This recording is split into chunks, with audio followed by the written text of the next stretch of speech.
Kalau akhlak-akhlak yang baik seperti jujur, amanah, tanggung jawab, berbagi, dermawan, suka bersedekah gitu ya. Dan hal-hal yang semisalnya ya, berpenampilan yang rapi, bertutur kata yang santun misalnya, menghormati orang yang lebih tua dan segala macam hal itu harusnya kita tanamkan kepada keluarga kita. Tapi dari satu sisi, atau sisi yang lain adalah kita juga harus menjelaskan kepada mereka dan sekaligus kita menjadi seorang praktisi menjauhi akhlak-akhlak yang buruk. Lawan dari jujur adalah dusta. Tak boleh kita berbohong. Supaya anak-anak juga tidak terbiasa berbohong. Gitu ya.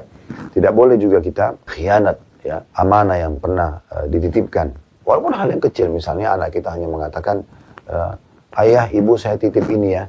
Lalu kemudian kita menganggap remeh dan kita memakan titipan contoh misalnya permen atau makan. Itu hal yang kecil. Tapi itu amanah. Maka anak itu akan berpikir, oh ternyata boleh ya memakan yang bukan punya orang gitu ya. Itu bukti ayah saya dan ibu saya pun makan.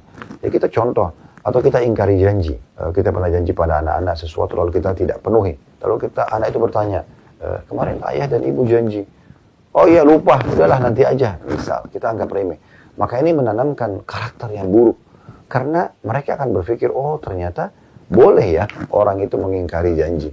Awalnya fitrah manusia itu, Bapak Ibu sekalian rahimahullah, fitrah manusia itu suka dengan semua hal yang diperintahkan oleh Allah dan hal-hal yang baik. Seperti suka jujur. Awalnya semua orang pasti jujur dari kecil. Yang merubah dia adalah lingkungannya, dimulai dari orang tuanya. Awalnya semua manusia tuh suka kelembutan. Lalu dia berubah menjadi kasar karena lingkungannya. Awalnya fitrahnya kenal agama Islam. Nanti orang tuanya yang menjadikannya jauh dari Islam. Sebagaimana sabda Nabi SAW.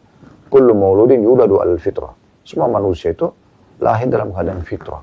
Fa'abawahu yuhawidanihi. Nanti kedua orang tuanya menjadikannya Yahudi, atau yunastiranihi, atau menjadikannya Nasrani, atau yumajisani, atau menjadikannya sebagai penyembah api, majus. Maka semua ini tergantung lingkungannya. Oleh karena itu, kita harus menjauhkan semua itu.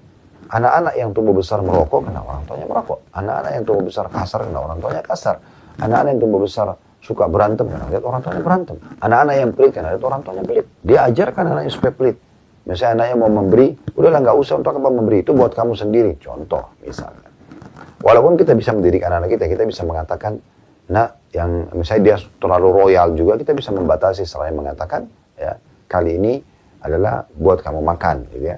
Nanti besok misalnya ayah dan ibu akan berikan yang kamu bisa bersedekah kepada teman-teman. Jadi mereka juga bisa belajar. Nah, itu oke, masih oke.